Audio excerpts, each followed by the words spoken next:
right, and it is another fresh week. Welcome to the second Hot Bananas. Last week we were talking about religions, and somehow that feeds into talking about the supernatural. So here we are, second show, and our three guests for today will be on the panel, as you can see. But so before we introduce Timo, Russ, and Rishi properly, a recap of what is about to happen in the next hour.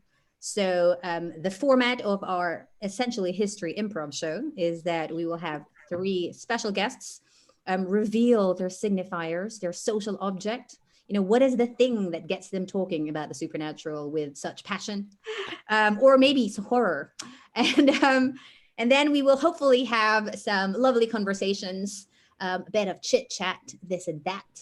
And then we'll find out how to blend it, with the rest of the hour.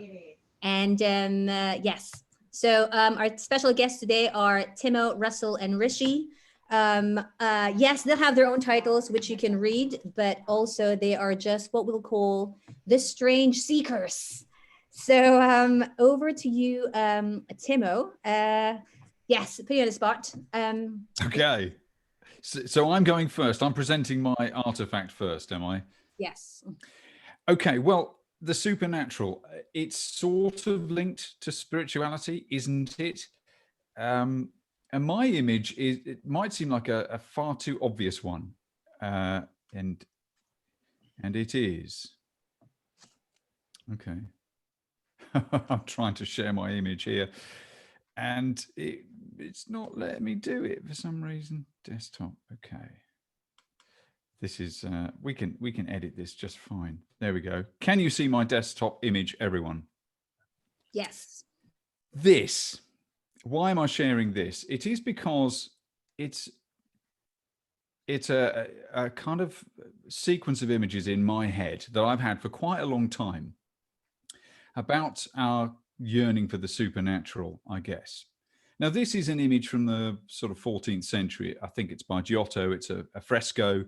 It is an example of the typical image in my head when I think of this, of a certain type of religious symbol and spiritual symbol. And actually represents a sort of time when the sort of Western view of spirituality, which is dominated by Christianity at the time and for centuries, diverged east and west. But at this time, if you're a 14th century European, this would have represented spirituality to you. It's early Renaissance, as we call it now. Rini, you can correct me later about all the things I don't know. But I think what's interesting about the story of the Renaissance up to here, to our time, and our craving for the supernatural is this sort of coming down from the heavenlies so far to earth that we've ended up craving something beyond where we are. And we've had eruptions of supernaturality that's weird and crazy and all over really TV, which is strangely compelling on a Friday night. You shouldn't admit to watching ghost hunting shows. This, though, is an image of, it's Christ, isn't it? It's Jesus, but he's super spiritual and otherworldly. He's got a halo around his head. He's, you know, I know students for years would probably want to Photoshop in a spliff in his fingers very disrespectfully, but he's not very human. He's distant and godly and holy. And the story of the Renaissance is of that coming down to earth and becoming more and more muscular. And in the practices of art, in the mimicry of arts, things are getting much more fleshly. Artists cutting open cadavers to see how musculature works under the skin. Beautiful, get in there kind of sculptures and shapes and ultimately perspective and other things that make it more and more real, that led in turn to the Enlightenment and actually getting under the skin of how the world works. That led to industrialization. And before you know it, God is dead, man. And we don't need the supernatural because it's not testable scientifically. So let's get rid of the dogma. Somewhere in the 20th century, we thought, let's get rid of all spiritual dogma, tear down everything we've had. We had this yearning to escape, and we went to war a lot for the sake of writing whole new manifestos and erecting new statues. And then somewhere in the middle, we all got so weary, we just decided to go shopping instead. It was a much easier spirituality that sent us to sleep, and arguably we're still there. But it's interesting, isn't it? in the modern world that we crave the supernatural. We go looking for it in so many things. And this image to me represents the place I wonder where we're at now as humans. Class discuss, because when I think of this image, it is representing a type of spirituality that humans always do through art. You'll make an image or an idol and sit in front of it and say, that is my yearning for something beyond me. And I see us in front of this sitting and sitting and sitting, and it ages and ages and ages. The colors fade, the plaster cracks, bits of the plaster fall off.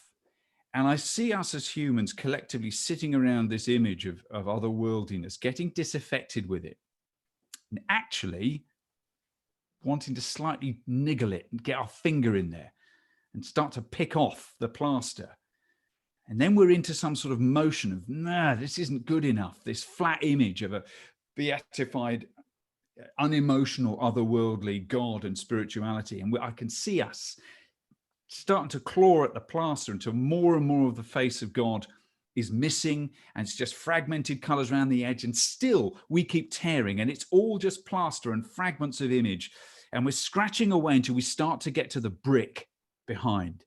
And still our blooded fingernails, there's something in the human going, no, it's not right. I'm not happy. It's not good.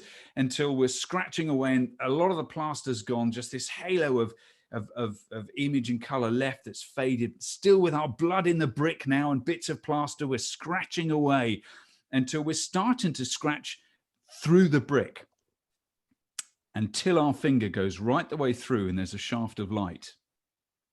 And something compels us to keep scratching and pushing more of the brick through until we start to glimpse the actual face of God.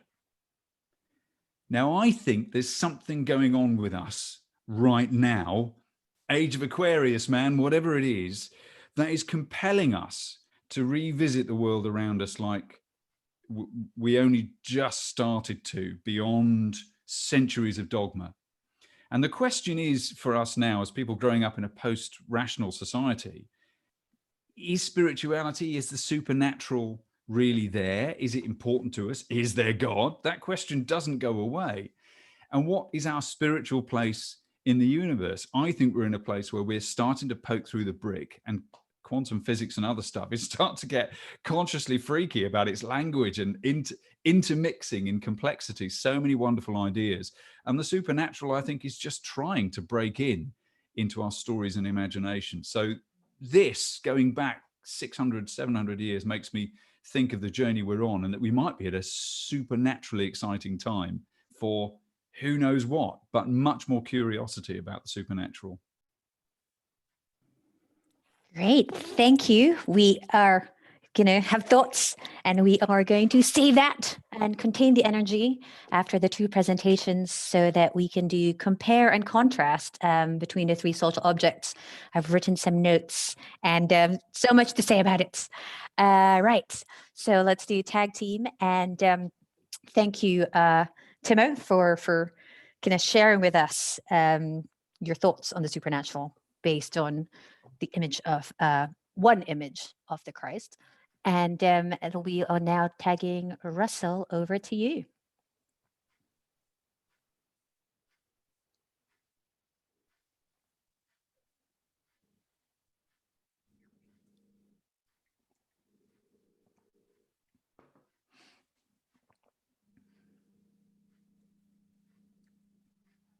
Right, okay, I've unmuted myself. That's not a bad start.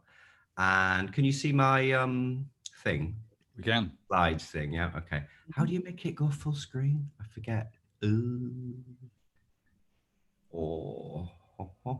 How do you make the Google thing go? Present, if you hit present in the top right. right. There we are. I'm covered up with my big bald head. Okay, right. So this is my object. This is a portrait of Betty Davis, the Hollywood icon, by an artist called Austin Osman Spare, who was an English artist who died in the mid-50s. And he was an occultist, and he kind kind of, what was the word? He used sigil magic in his art practice. So it's a bit like Antonin in that he combined art and spells, really. So that's what we're going to talk about today, and sort of doubling and sort of biolocation and things like that. So he made these portraits of Hollywood stars, and they were called experiments in reality. But critics dubbed them side reel, which was a kind of play on this angle that he painted them from. Apocryphally, it was said that he could only afford to sit in the cheaper seats in the cinema. So he sat to the far left or the far right in the front row, and these distended faces on the screen caused him to paint like this. I think in reality, he kind of painted them from lobby cards. You know, he was famous for sort of rejecting. He was kind of the wunderkind of the art world when he was very young, but he kind of rejected all that and went to painting from people on the street and lobby cards. And for me, he was a kind of precursor to Warhol, because he was painting Judy Garland and Hollywood stars in a stylized way 20, 30 years before Warhol did. That's not really what I'm here to talk about, though. So I'm interested in the side reel because of this, it's this attempt to depict something that's between the physical and the non-physical. And Bette Davis is interested in that. She played doubles of herself. This is a still from a film called Dead Ringers, where she played good twin, bad twin.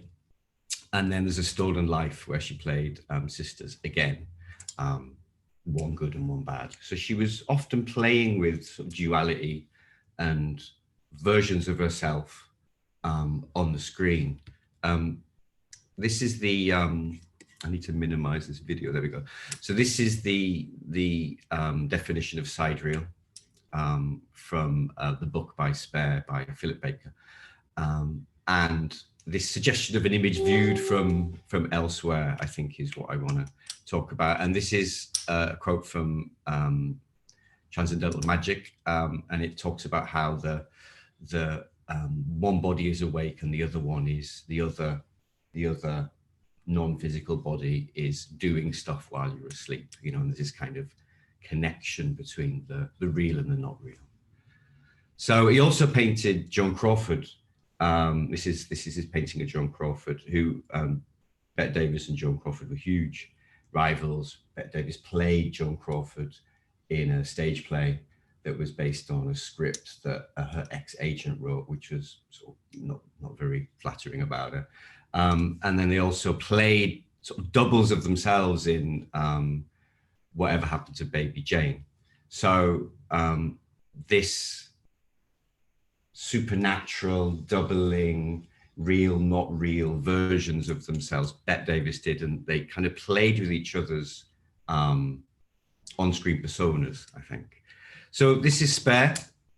As I say, he was the talk of the town up until he was about 28, and then he kind of fell out of favor, but he also rejected the kind of contemporary gallery scene at the time and went and did his own thing, started having shows in pubs and things. He speaks to me because he was a working class artist who absolutely kind of plowed his own furrow, and I'm a working class artist, and I do not see myself represented very much in the gallery system. So he speaks to me on a personal level. So this is an example of one of Spare's sigils.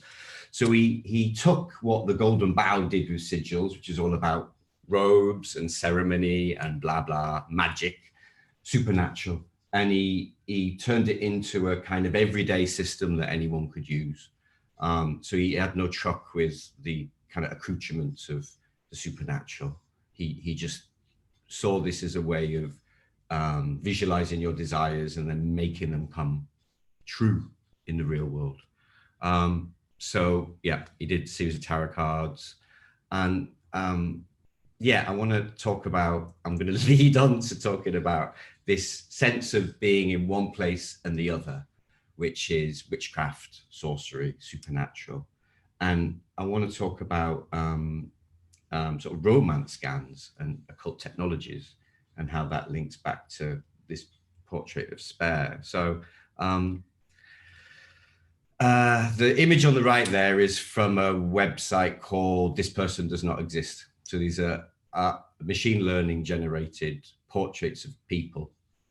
And I'm kind of tying in the original use of the word occult, which is to conceal, with these practices of romance scams, pretending to be someone when you're not, being in one place and using the internet to send an image or a stolen image or a remixed image of someone over the internet to another location.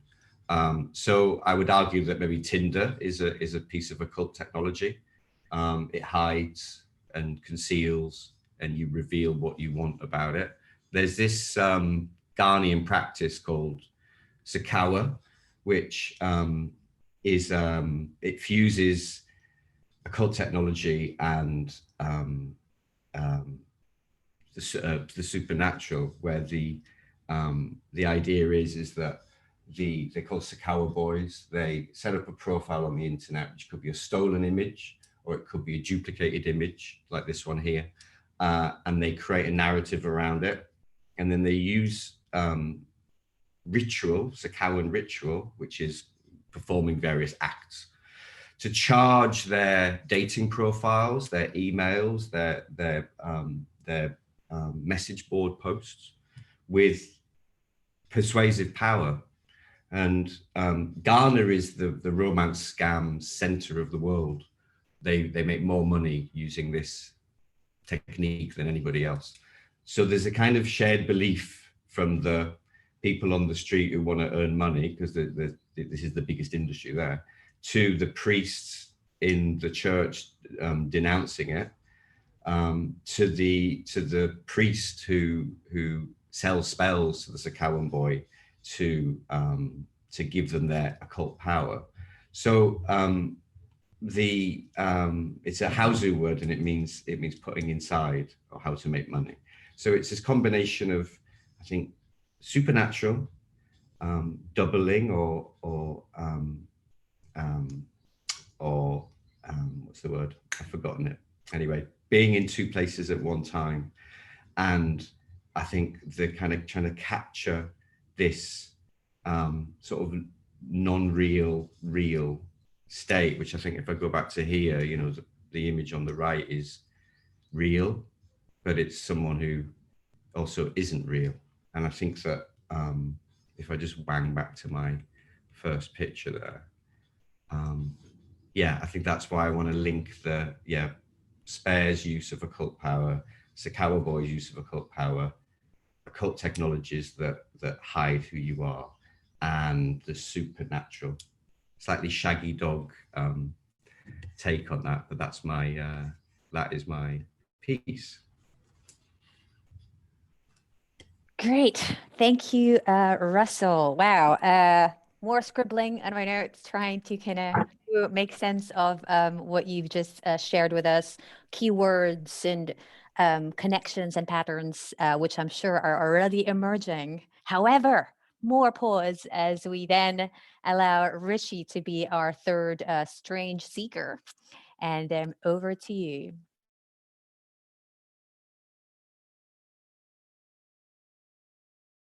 Unmuting would help. I have no slides for you today, but I do have an object. So let me show you that. The lighting is not great, so you probably can't see that. So it is a bookmark. It is a bookmark that features the cartoon character Garfield. Now, I suspect probably still famous enough that some of you know it, but he was very popular in the 80s and 90s. This fat ginger cat who's quite a gourmand, shall we say. The gourmand I'm using as a word for hungry, greedy, in fact. So hence why he's holding a slice of pizza there, although lasagna was his favourite food. But Garfield is incidental to our story here. Of more import is the fact that it is a bookmark connected with the zodiac and astrology.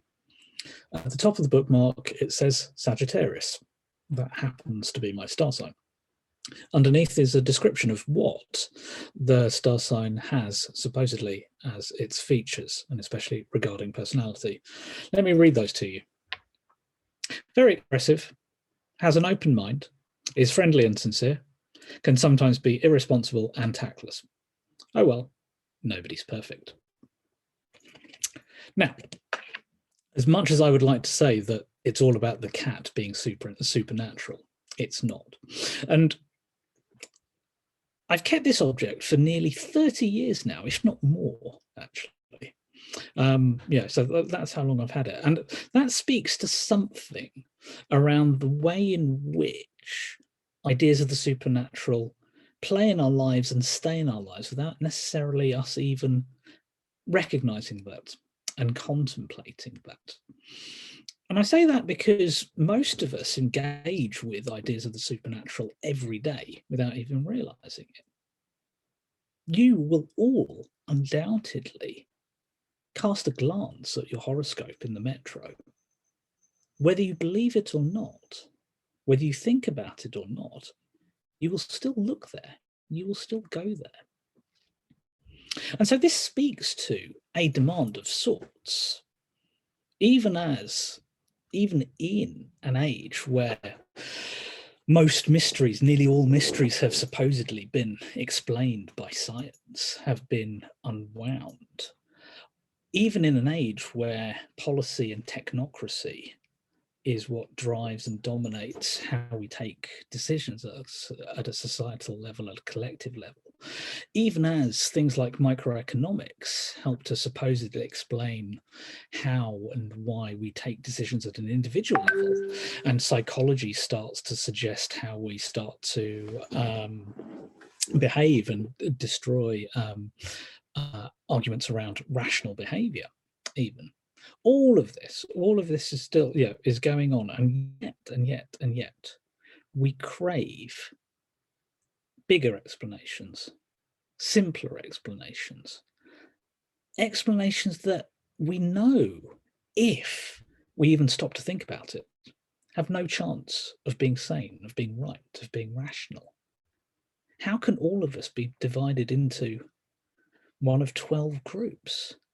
How can the impact of giant balls of gas, many millions and millions of miles away from us, have some impact on who we are, how we behave?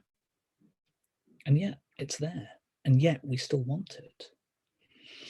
Theodore Adorno, the critic and scholar, part of the Frankfurt School, in about the late 40s, early 50s, wrote a book called The Stars Come Down to Earth, which was an attempt to explain the workings of the astrology industry, and specifically how they appeared in the newspapers at the time, in America especially, because he had escaped from Nazi Germany to California, and was stunned that this apparent fit of irrationalism would still exist. And his main explanation for it was both credulity on the part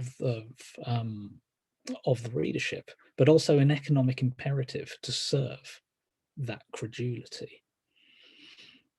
And that's fine as an explanation goes, as far as it goes.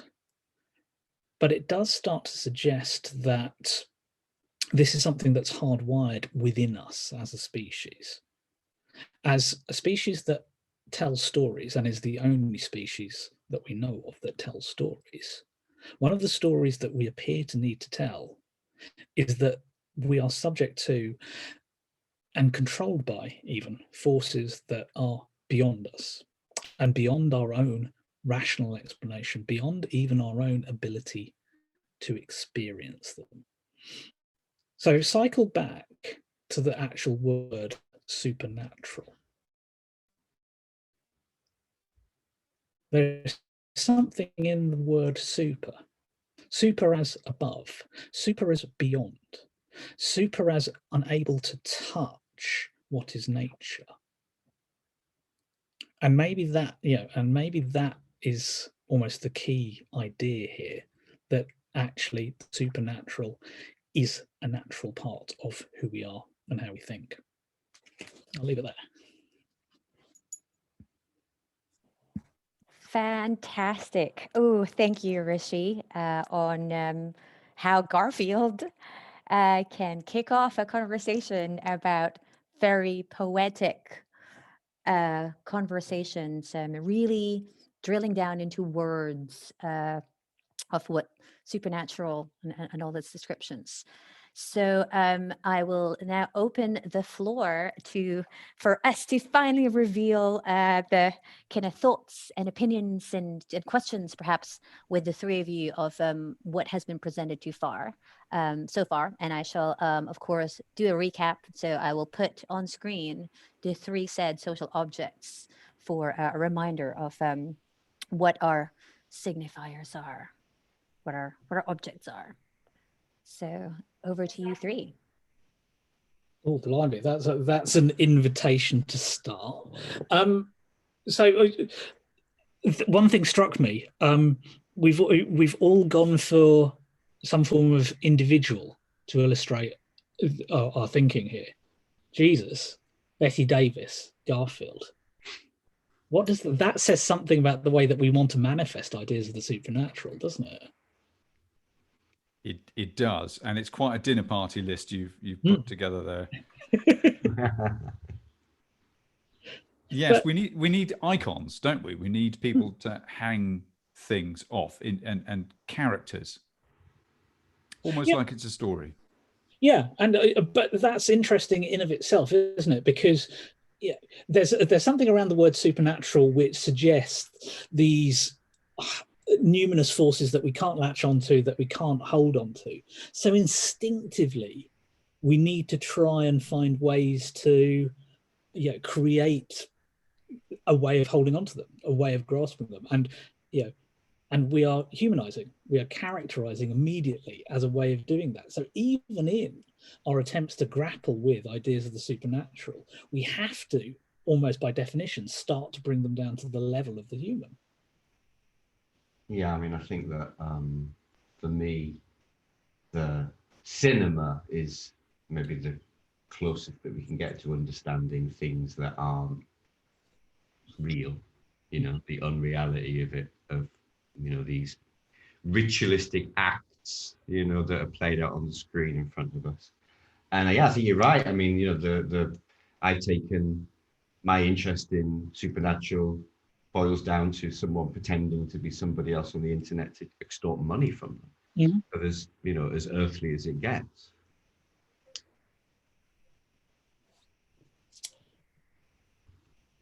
That did prompt a thought there as well. Of course, yes. The cinema is a repository for magic, because of course, we forget, we forget in part how cinema was first received as effectively a form of magic, and how still it is a place where we can still do things which we can't do in reality, and we paint pictures and we paint dreams which which suddenly then makes achieving those realities appear to be a lot more simpler than they actually are. And I'm thinking at this point of when the Lumiere brothers first started doing their screenings in Lyon, and especially the train that was onrushing, and how people just scrambled out of their seats as they thought the train was actually coming to them. The reality that was showed to them there had suddenly gone somewhere that was beyond being real. And so I wonder if there's something in actually the supernatural as a way of being hyper real, or actually supernatural as a synonym for the hyper real. Yeah, but the question there is, and implied by the whole debate we're having, is why do we want that? Why do we want got super real? There's an obvious answer in the completely unsurprising omnipotence of Marvel and DC and others, the avatars that superheroes are. and that they themselves are not really on journeys, even though they seem battered and bruised and sweating, and through their conflicts, they're kind of static, set characters, so that we know that one represents that and that represents that. There's almost something Eastern about it, if you want to get too deep. But we want to project onto them the possibility that you can overcome, you can fly, you can face your demons. It's not two-dimensional, but it is set. I need a bit of Iron Man, I need a bit of Hulk, I need a bit of this. It's interesting that we need that otherness, but that's almost in a tradition that's very westernized, where you know, the Christ figure is very human, but spirituality for so much of human history wasn't that symbolic. You know, think of much more Eastern characters. Vishnu and others are you know, combinations of things, or just inexpressible. And I think it's interesting that people are in the 20th century wanted to break out of that personalized thing for a long time and find outer body experiences and a much more connected spirituality. There's lots of things in play now that aren't quite as simple, and yet we crave it. That's the fundamental. We crave otherness. The out of bodiness is interesting there, isn't it? Because all of those things that you were describing are effectively extensions of being human. Yeah. And doing stuff that we don't and can't do as humans. Yeah, but doing a bit better.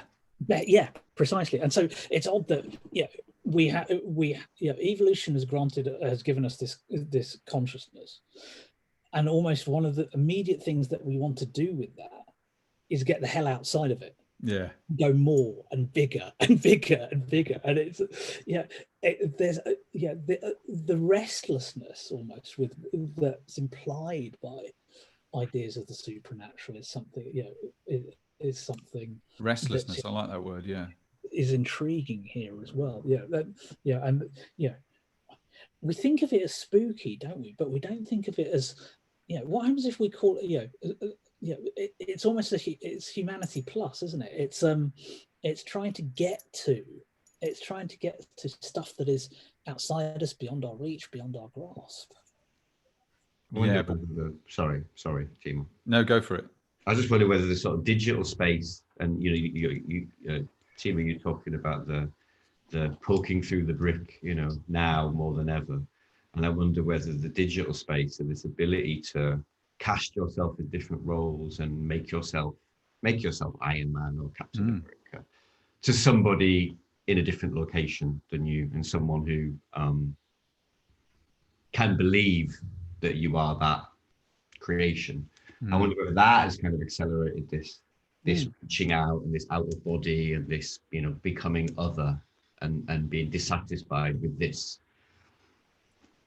But there's an interesting implication still there, that although digital is just a sort of different medium to hide, and the story of art, the purpose of art in its many things is to make sense of inner conflict, to reconcile conflicts into truth. And when you're hiding, you're hiding. And an awful lot of what's erupting in populism is that there are these truths that people have got down, and they've been promised things. We've all been promised things that can't be delivered, and that they're trying to reconcile the promises that aren't delivered, and it's erupting in violence. And it's actually a sort of projecting back on yourself. I'm not good enough. I'm not the image I should be. So actually, you could definitely go into Second Life and be someone else as an avatar. And that might give you therapy. It might give you nice play as well, but it wouldn't reconcile, the pain you're feeling when you then have to schlep in your slippers up to the post office, especially in COVID times. And I think that what we're lacking post-industrial is this surrender to otherness. And that's what's trying to erupt now, is people going, well, indigenous communities don't need this explaining to them, this basic sense that we're part of a matrix of life. I love that illustration from the last Hot Bananas. I've forgotten the person's name, when she said, what if we saw our bodies as the Petrushka doll in the middle of concentric rings of soul, not the other way round? Would we not have a much more expansive view of the world? I thought, wow, yes, just the basic of reteaching ourselves we're connected to something bigger than us, and that actually that's what we secretly want, is to surrender and say, I am nothing, and find yourself through doing that. But we as modernists, good Lord, we still don't know how to do it. We're trying to wrestle control as if that will fill the hole, and it never does. So there's two things that come from that as well, isn't there? There's one, that idea of technology as the extension of being human. Yes, as saviour. Yeah, precisely. And so, yeah, supernatural as an extension of us, technology as an extension of us, in theory, both looping round to achieve similar sorts of ends. But of course, we trust, in theory, modernists, as you say, trust one more than the other because one is more obviously and easily explicable. But the other thing that made me think of while you were saying that is, of course, one is a hell of a lot longer lasting than the other, in terms of the fact that whether you call it enlightenment, modernity, rationality, at most is what 450, 500 years old. And the story of that journey of progress, quote unquote, is bumpy and non-linear, and and in the scheme of things, and especially in terms of human lifespan, blooming short. And so it's a mistake to perhaps overprivilege, from our vantage point and all the benefits that mode of thinking has given us, an idea that what is beyond or lacking that explicative mode right now is somehow less worthy of attention, less worthy of belief. And that sense that you were describing of people wanting to find that stuff, there's almost at one level a very simple, straightforward, give me a space where things don't have to be explained, where I can just be and exist without having to explain. I'd like to chime in, having listened to three of you, with more provocations. So I've heard from Timo, and there are echoes of it, like this yearning beyond me, right? There's a extension, like beyond this body. Russell talks about the two places at the same time, and how some narratives will say that there's only one type of reality, but we always have the internal world and the external worlds, right? So what's going on in our heads, which nobody can see unless we express it. What's going on out there, which lots of people can see. The association with the occult. So occult means hidden, occult power, occult knowledge, the hidden, unseen, like not obvious, or mysterious, etc. And then the fact that to bring it back down to earth, right? Garfield is a cat. People love cats. Cats have, and we always say, like, joke about the symbolism of cats, whether having 9 lives or the fact that Garfield hates Mondays, right? And in terms of beliefs, that somehow people believe that Mondays are specifically out to get you. That Monday is a creature, a being that just like, I am out to ruin your day, right? It's a bad Monday. Or the fact that Monday, is meant to be the moon's day, right? So maybe Garfield hates Monday because that's when the dogs or the wolves are howling at the moon. Who knows? So it's just like really playfully just thinking about. That's far too clever. That's my take home. I know. But it's just like really just fascinating how the language and the imaginings, the image. So we presented 3 images, and I just want to throw to you 3 now that the reality of, like, we're talking about the supernatural, and then what's the modern context now, right? So we talk, it's easy to talk histories of what was, what could be. It's uncanny, which is part of the language of the supernatural, that people are demanding for their sovereignty. Like there's calls for, I want sovereignty. Sovereignty, what does that mean? And calls for sovereignty and calls for salvation.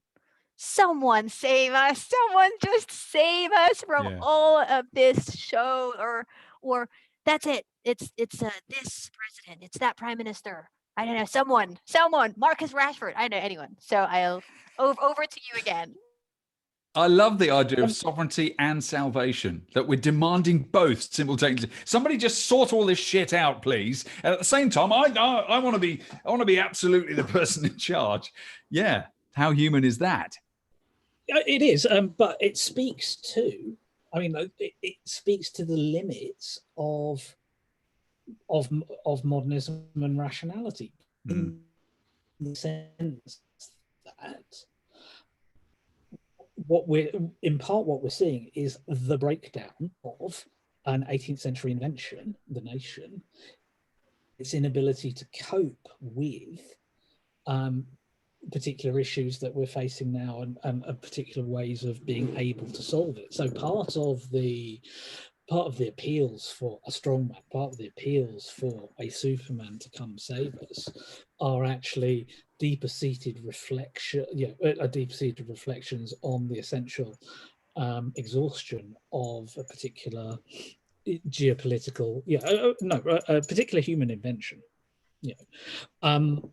And so in that sense, it's both natural and not entirely unexpected that we then try and go back to earlier modes of thought and try and say, well, okay, are there other ways of solving this then?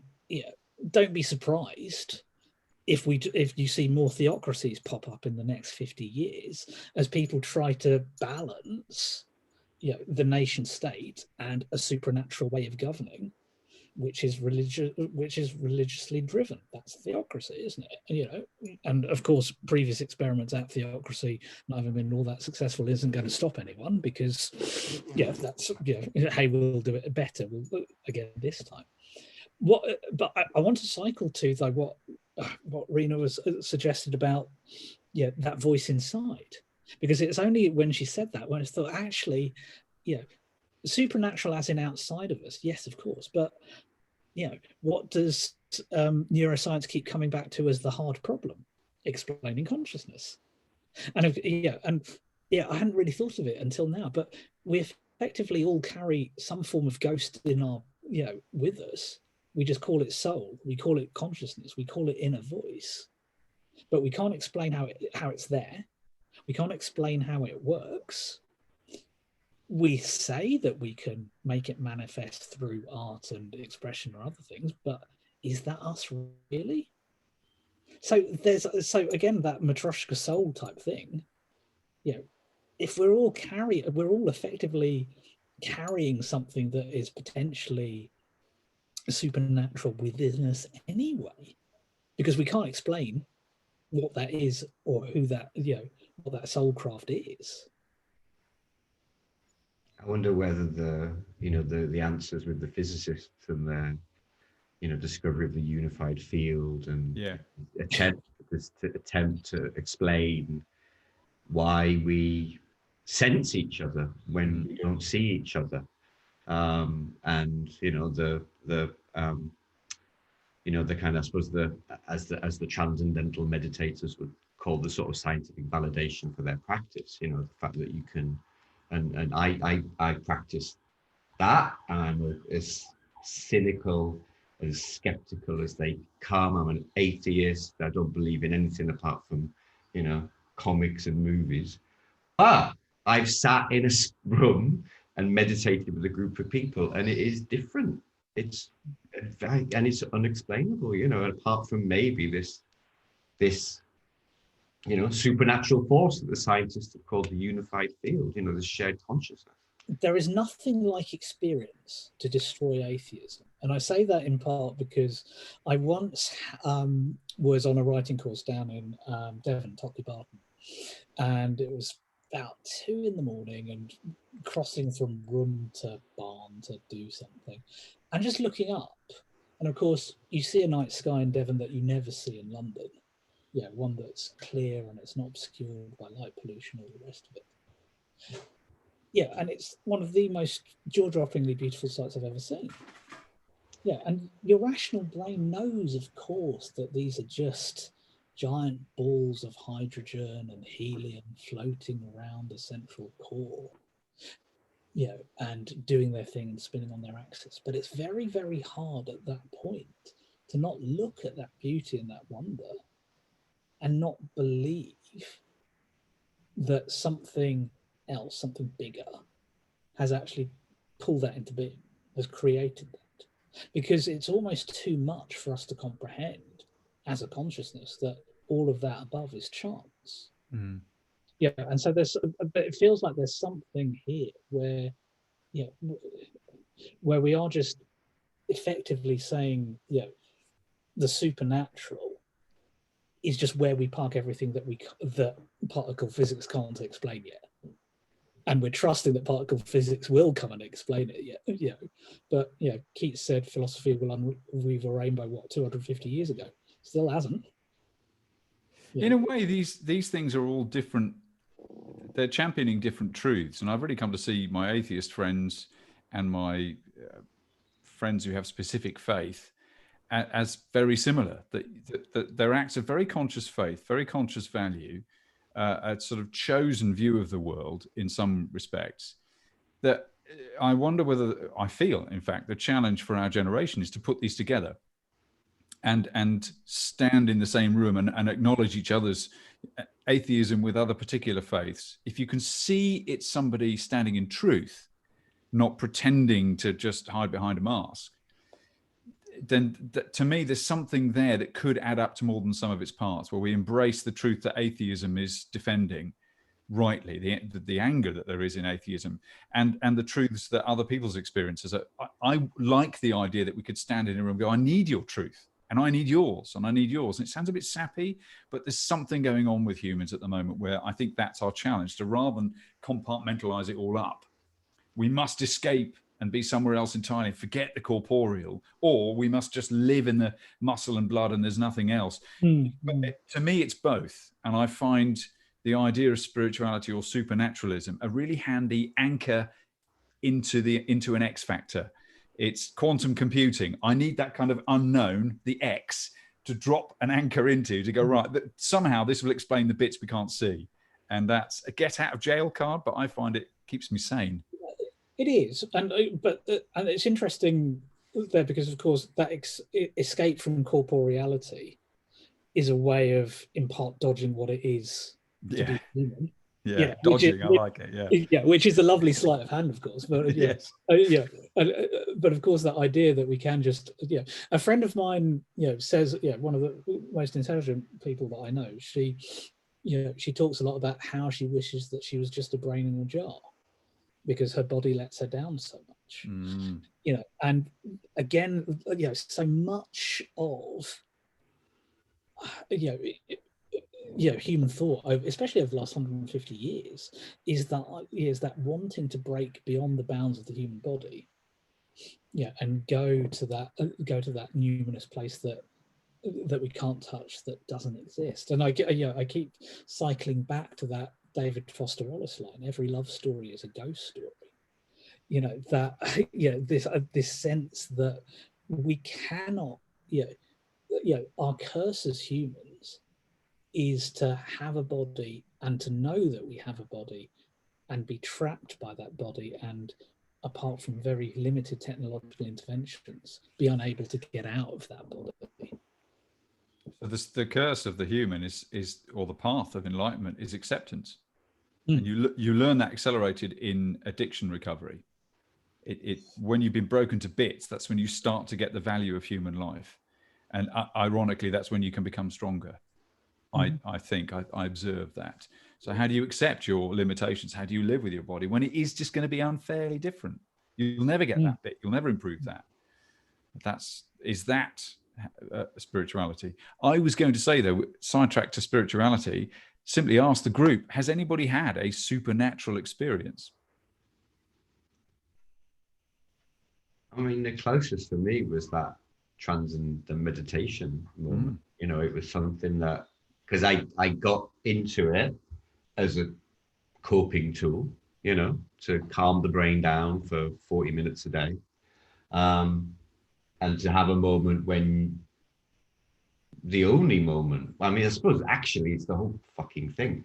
I've only explored my consciousness by meditating, really, apart from outputting stuff, art and talking, whatever. But going in, it's the only time I've gone in, and there it is a thing. I don't know what the hell it is, but it is a thing.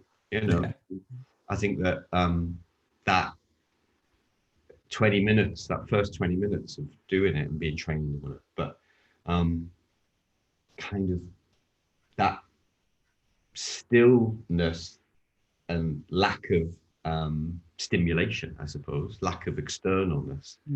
That's the closest I've ever got to some kind of spiritual experience. I wouldn't label it spiritual, but I think I would label it as maybe beginning to understand myself for the first time. And I can't think of any time that I've had something that might appear like a premonition, or I can certainly think of, I've not hung out in enough country houses to have any potential ghost stories. But one thing that it does spring to mind is my mum swears by the fact that whenever Dad is about to receive a check in the post, her hands itch that morning. I love stuff like that. Yeah, and yeah, she's been telling me this for 40 years, and and it still holds true. So I think we can sometimes be very grand with this this stuff and thinking the supernatural are these big these big ghost stories, or these big systems of systematized spiritual thought or whatever. But it is actually little things like that as well, these little quirks and oddities and these moments that are inexplicable. I guess glitches of some form which resist the scientific method. I'm going to pause. We can talk at length, and I'm going to jump on what you just said, glitches. Glitchy. So with a lot of conversations, it's like, what next? So of course, we're trying to mix and blend, and that it's interesting because we have icons, two gender representations, right? A man called Christ, an artist representation of like the female form and identities being two places on Garfield, and a non-existent character that people can relate to and obviously actual cats. So if you put that in a blend, is that, oh, did we just get a god?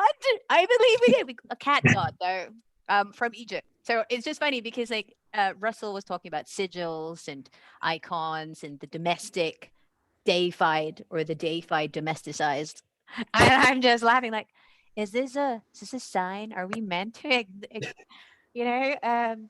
explore Egyptian ritualistic concepts and the mystery of like no one really knows what, I mean, we know some about Egyptians, but a lot of their ways remain curious. So the challenge, so the three of like to those listening, is like, and then what next?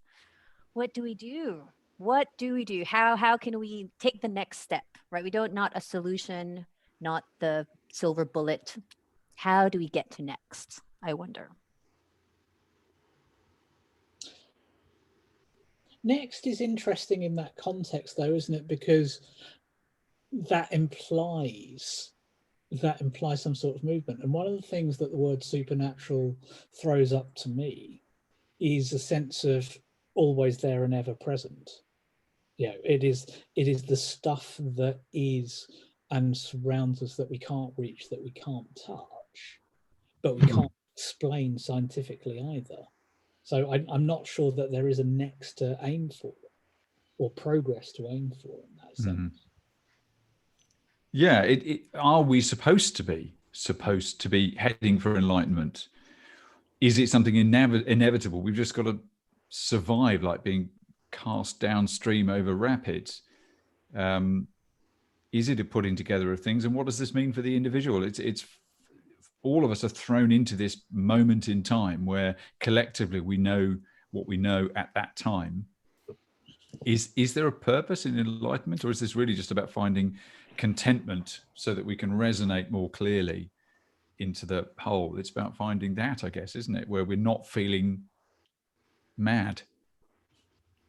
I wonder whether if there is a next, it's the kind of embracing the terror of the universe, and the horror that there is no plan, there is no one, there isn't Brandon Ruth playing Superman in a Christ pose above there's nothing. It's just random and chaos. Maybe that's what. That's the absence of anything. And one other way to think about it is, of course, is the supernatural is that which hasn't found its own expression of what's next yet. Its own expression of, wow. So some conversations have been had with students, and you've mentioned it, extension transfer, ET, right? The extra terrestrial, beyond this earth, humanity plus this earth, this body plus. And even in the choice of object, it was fascinating that Russell chose a picture of a female form. And like, so me playfully, like, question mark, is it Bastet? Because to the question of the nation and whatever belief systems have been anchored upon, and it's to do with the self, that self has been dominated by a particular energy. And I speak in energy because that's a vocabulary that fits the supernatural, right? There's a feeling, there's a sense, spirit, soul, something. And that self looks like a bloke, right? Like, just that the self is a bloke. And Bastet is a little bit of a cosmic joke going on here, because Bastet is the goddess of the home. Egyptian goddess of fertility and protector of women and children. So I posit as a what's next is in rebalancing, in adding, not either or, right? But in figuring out, is it this femininity and not just a woman, like in like, we can get into lots of tricky territory with jargon and terminologies, but that we have known so far to identify as feminine energies. And is that, the tagline, the future is female, and that's a nice tagline. Is there something more to that, right? Like, why are we saying that Jacinda is the prime minister that everybody wants to have in such crisis? Like, what? And then this whole talk about, like, the female form, or the fact that in occult artists, the fascination with, like, these two actresses specifically, right? This is curious. So more curiosity and to what next. But thank you so far for the conversation. It is always a crime to kind of cut it short, but we have transcripts for you. And so far, I hope you three have enjoyed that, to just like spark some, like, thank you for your hot bananas. And as to what next is indeed an invitation to be answered, not by one, but just an invitation, and to see what happens till next episode. So thank you, Russell, Rishi, and Timo, for joining me on the second episode. We can chat more for a bit after I could have stopped the record button here. But for those who are watching this, yes, hopefully you found that, adds to your curiosity of what happens next. Follow us for the third episode as we continue this crazy history improv ideas. And it is magical next week. Till then, thank you. This is Rena, and we hope to see you again soon.